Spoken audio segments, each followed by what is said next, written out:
Hi everyone, welcome to Vanika's crazy videos. ఈరోజు ఒక మెటీరియల్తో పటియాలా పాయింట్ టాప్ ఎలా స్టిచ్ చేసుకోవాలో చూద్దాము. ఇక్కడ నేను స్టిచ్ చేసుకున్న టాప్ కోసం 2 మీటర్స్ లైనింగ్ తీసుకున్నాను.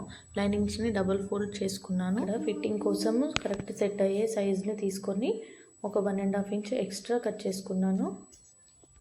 నేను ఇక్కడ నెక్ షోల్డర్ సైజ్ వచ్చేసి 5.5 తీసుకున్నాను. ఆర్మ్ హోల్ సైజ్ కూడా 5.5 తీసుకున్నాను. 5.5కి 1 ఇంచు మార్క్ చేసుకొని కట్ చేసుకున్నాను.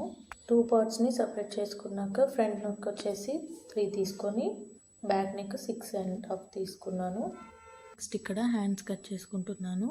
పొడవు వచ్చేసి 5.5 తీసుకున్నా, వెడల్పు వచ్చేసి 9 తీసుకున్నాను. 2 ఇంచెస్ తగ్గించి మార్క్ చేసుకొని కట్ చేసుకున్నాను. నాట్స్ పెట్టుకోవడం వల్ల చాలా ఈజీగా స్టిచ్ చేసుకోవచ్చు. రెండు వైపులా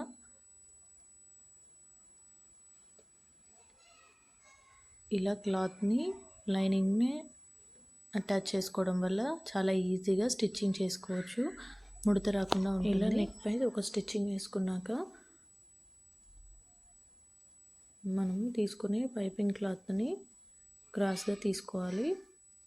టర్నింగ్స్ దగ్గర కొద్దిగా చిన్న ప్రిల్ పెట్టుకోవాలి. తర్వాతకి నాట్స్ పెట్టుకున్నాక నేను ఇక్కడ పైపింగ్ థ్రెడ్ యూజ్ చేశాను. నీట్గా లోపలికి ఫోల్డ్ చేస్తూ పైపింగ్ చేసుకోవాలి. Front and back 2 sides piping చేసుకున్నాక ఫ్రంట్ సైడ్లో కీ హోల్ ఇచ్చాను. కీ హోల్కి బాటమ్ పార్ట్లోని క్లాత్ని టాప్ క్లాత్ని రెండింటిని యాడ్ చేస్తూ ఒక డిజైన్ ఇచ్చాను. ఈ విధంగా డిజైన్స్ ఇలా 2 సైడ్స్ హ్యాండ్స్కి ఆర్మ్ హోల్ కరువు తీసుకున్న వైపు ఆపోజిట్ డైరెక్షన్లో పెట్టుకొని మెయిన్ క్లాత్తో అటాచ్ చేసుకొని పైపింగ్ చేసుకోవాలి. ఫ్రంట్ బ్యాక్ కన్ఫ్యూజ్ కాకుండా ఉంటాము. ఇప్పుడు 2 సైడ్స్ షోల్డర్స్ని యాడ్ చేసుకున్నాను. ఇలా హ్యాండ్కి మిడిల్ వైపున మనం నాట్ పెట్టిన సైడ్ షోల్డర్ మిడిల్ వైపు చూసుకొని హ్యాండ్స్ స్టిచ్ చేసుకోవాలి. మెయిన్ క్లాత్ని మనము కట్స్ ఎక్కడి వరకు పెట్టుకుంటామో అక్కడి వరకు స్టిచ్ చేసుకుంటే సరిపోతుంది. ఇలా కట్స్ పెట్టుకున్నాక కట్స్ దగ్గర నుంచి మనము కింది వైపు నుంచి క్లాత్ని ఫోల్డ్ చేసుకుంటూ కట్స్ పెట్టుకుంటూ రావాలి. ఇలా 2 సైడ్స్ కట్స్ స్టిచ్ చేసుకున్నాక కింద మనం మెయిన్ మెజర్మెంట్ ఏదైతే క్లాత్ తీసుకున్నామో దాంతో ఒకసారి చెక్ చేసుకోవాలి. చెక్ చేసుకొని మన కింద వైపు ఎంత హైట్ కావాలో అంత హైట్ చూసుకొని ఫోల్డ్ చేసేసుకుంటే క్లాత్ని సరిపోతుంది. ఇలా 2 సైడ్స్ స్టిచ్ చేసుకున్నాక కింది వైపున కూడా మనకు ఎంత హైట్ మెజర్మెంట్ కావాలో అంత హైట్ తీసుకొని మనం క్లాత్ని ఫోల్డ్ చేసుకుంటూ స్టిచ్ చేసుకుంటూ రావాలి.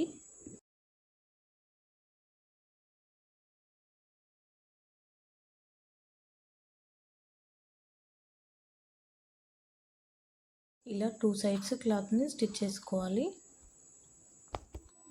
అంతేనండి. ఇప్పుడు మనం ఏదైతే స్టిచ్ వేసుకొచ్చామో దానికి కార్నర్ వైపున కూడా నీట్గా ఫినిషింగ్లో ఒక స్టిచ్ వేసుకుంటూ రావాలి. అంతే, టాప్ రెడీ అయిపోతుంది. నేను ఇక్కడ ప్లెయిన్ ప్యాంట్ మెజర్మెంట్తో పటియాలా ప్యాంట్ స్టిచ్ చేస్తున్నాను. ఈ ప్లెయిన్ ప్యాంట్ హైట్ ఎంత ఉందో అంతే హైట్కు పటియాలా ప్యాంట్ హైట్ కూడా తీసుకున్నాను. ఇక్కడ నేను క్లాత్ ఎంత వెడల్పు ఉందో అంత వెడల్పు పట్టి తీసుకున్నాను. ఇక్కడ ప్యాంట్ లూజ్ ఉంటుంది కదా, దాని దగ్గర 1.5 ఇంచ్ తగ్గించి తీసుకున్నాను కింది వైపున. ఇక్కడ ప్యాంట్ కింది పట్టి కోసము టాప్లోని కొద్ది క్లాత్ ఎక్స్ట్రా మిగులుతుంది కదా, ఆ క్లాత్ని కింద పట్టీలాగా వేస్తున్నాను. ఈ విధంగా ప్యాంట్ కింది వైపున పట్టీ రెడీ చేసుకొని మనది ఏదైతే క్లాత్ తీసుకున్నామో కింద దానికి ఫ్రిల్స్ పెట్టుకోవాలి. నేను కొద్దిగా బిగ్ సైజ్ ఫ్రిల్సే పెట్టుకున్నాను. ఈ విధంగా మన కాలుకు ఎంత సైజు క్లాత్ ఉందో దానికి తగ్గట్టుగా అంత సైజు ఫ్రిల్స్ వచ్చేలాగా మొత్తం క్లాత్ని చూసుకోవాలి.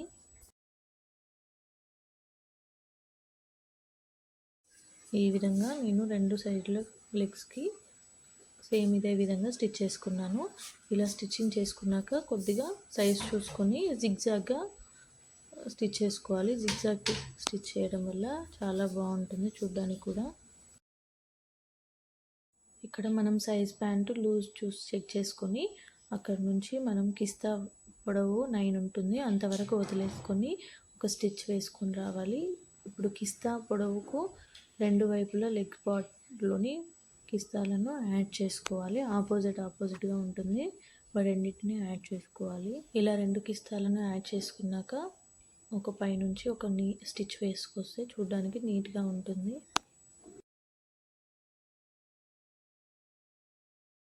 ఇలా స్టిచ్ వేసుకున్నాక మనం బెల్ట్ పార్ట్ ఉంటుంది కదా, దానికి నాడ పెట్టుకునేంత క్లాత్ వదిలేసి క్లాత్ని లోపలికి ఫోల్డ్ చేసి స్టిచ్చింగ్ వేసుకుంటూ రావాలి. తర్వాతకి రెండింటిని యాడ్ చేసుకొని ఒక అనుగుడు కుట్టు వేసుకోవాలి. ఇప్పుడు బెల్ట్ పార్ట్కి సైడ్స్కి ఒక చిన్న నాట్స్ పెట్టుకొని కింది బాటమ్ పార్ట్ని రెండింటిని యాడ్ చేసుకోవాలి. అలా యాడ్ చేసుకుంటే మనకు ఎక్కడ వస్తుంది మిడిల్ పార్ట్ అనేది తెలుస్తుంది. అంతేనండి, ఎంతో ఈజీగా చాలా సింపుల్గా ఫాస్ట్గా స్టిచ్ చేసుకోవచ్చు. మీకు కనుక ఈ వీడియో నచ్చినట్టయితే లైక్ చేయండి, షేర్ చేయండి, సబ్స్క్రైబ్ చేయండి. Thank you for watching this video.